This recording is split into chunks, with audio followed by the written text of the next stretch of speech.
for the team কথা আরো একবার। হ্যাঁ, একে মানে প্রথম দিন যখন এসেছিল তখন এত চুপ করেছিল, কি সিরিয়ালটার নাম চুপ কথা হলে ভালো হতো, কিন্তু কথাই বলছে না দেখছি। আর এখনো 1 বছর পর এত কথা বলে যে ওকে আর চুপ করা যাচ্ছে না। তো thank you Sushmita, thank you for being such a wonderful co-actor, thank you for being such a wonderful student.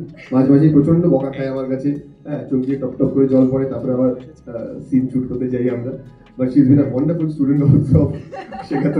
মানে আমি বলেই থাকি যে আমাদের এটা শিশু অভিনয় প্রশিক্ষণ কেন্দ্র হয়ে গেছে। সব বাচ্চাগুলোকে ওখানে অলিভিয়া রয়েছে, রাইমা রয়েছে, আমাদের প্রিন্সিপাল সম্বন্ধে আমি ক্লাস টিচার।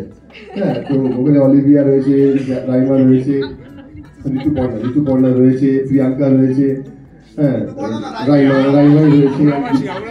হ্যাঁ, না না না, এবং আমি মানে সকলে নিয়ে মানে আগে না সেইং দিস যা অভিনব, রূপক আর দীপশিকা আমার টিম।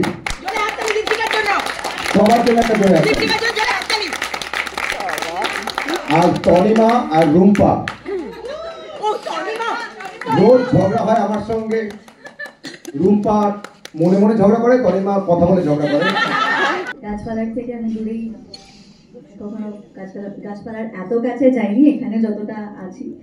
তো আমার ভীষণ ভালো লেগেছিল এবং নিতেশদা, নন্দিনী, পার্থদা আমার প্রথম মিটিংটার কথা বলে পড়ে যাচ্ছে। যখন আমি গেছিলাম কথা বলতে, তখন আমার নিতেশদা একটা কথা বলেছিল যে তুই শোটাও করবি, তুই ঘুরতেও যাবি।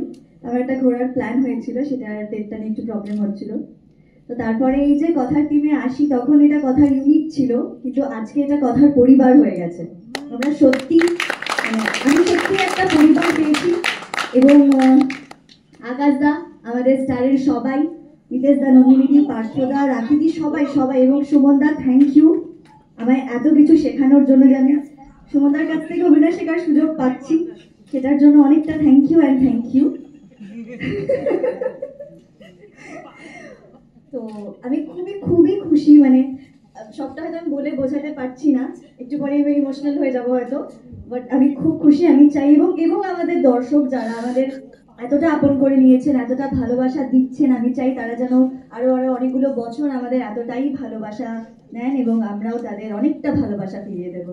সিনে ভুল করেছি, পড়ে যেতে গেছি, তো সবগুলোই মানে প্রচুর বকাও খেয়েছি, প্রচুর ভালো কথাও শুনেছি। তো সবটা মিলিয়ে 1 বছর খুব তাড়াতাড়ি যেন ব্লিঙ্ক করলাম আর পেরিয়ে গেল 1 বছর। তো এরকম করে যেন আরো 2বার ব্লিঙ্ক করি, আরো 2-3 বছর পেরিয়ে যায়। সুস্মিতা আজকে খুব ইমোশনাল হয়ে যাচ্ছে বোধহয়, তখনও বলছিল মানে এরকম ভাবে সকলে ভালোবাসা পাওয়া, পরিবার পাওয়া, সত্যি এরকম একটা পরিবার পেয়েছি। এবং অফ স্ক্রিনেও মাঝে মাঝে আমাদের যে ছোটকা সিদ্ধার্থদাকে খুব কম আমি সিদ্ধার্থদা বলি, ছোটকাই বলি। এবং আমাদের সিরিয়ালে যেরকম ছোটকা সব থেকে বেশি হই হুল্লোড় করতে ভালোবাসে, সবসময় আরে চল কিছু একটা খেলি, কিছু একটা প্ল্যান করি, তো রিয়েল লাইফেও ছোটকা ওরকমই, মানে আরে চলো তাহলে আজকে কি হচ্ছে, এরকম একটা ব্যাপার। তো চরিত্রগুলো অনেকটা একই রকম। তাও কি কথা বাকি রয়ে গেল?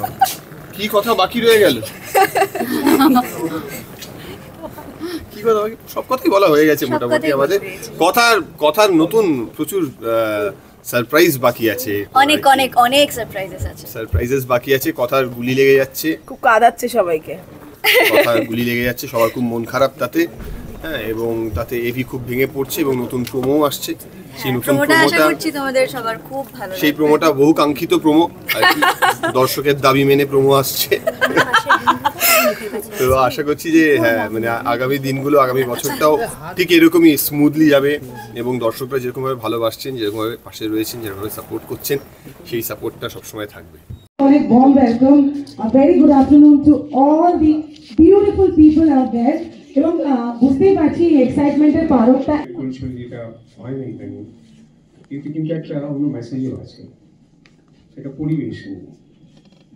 আমরা অন্য কোথাও দেখি না যে মেইন চরিত্র যাকে হিরোইন বলি, সে গাছ ভালোবাসে। গাছ নিয়ে অনেক কিছু আমাদের এখানে হয়েছে, যেটা আমি অন্য কোথাও এতদিনে দেখিনি। সবাইকে thank you very much and very good afternoon to everyone.